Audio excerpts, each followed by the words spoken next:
બધાને જય શ્રી કૃષ્ણ, જય માતાજી. આજે ને થોડોક નર્વસ હો, કેમ ખબર? આજે ને મારું મુંડન સંસ્કાર હે. આ જોઈ લ્યો છેલ્લી વાર મારા વાળ. હવે આ બધાય વઈ જવાના હે. ને મમ્મી તો જો કેવા હરખાણા હતા, કેવા ટીયા ટીયા મસ્તી ના લાગતા હતા મમ્મી. મમ્મી એને મારા વાળમાં હાથ ફેરવતા હતા. મમ્મી ચિંતા ન કરો, પાછા ઉગી જાય છે ઈ તો.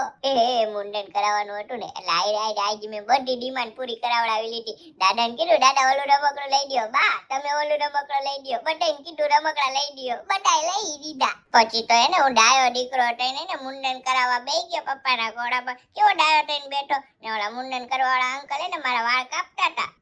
પછી તો આ બધાએ મને એવો પકડી રાખ્યો ને હું બહુ રોયો.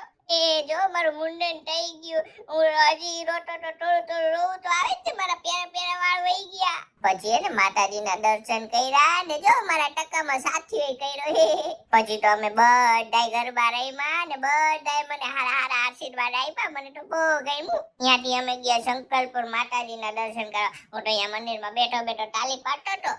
જો અહીંયા કેવડા મોટા હનુમાન દાદા હતા. મમ્મી મને બતાવતા હતા.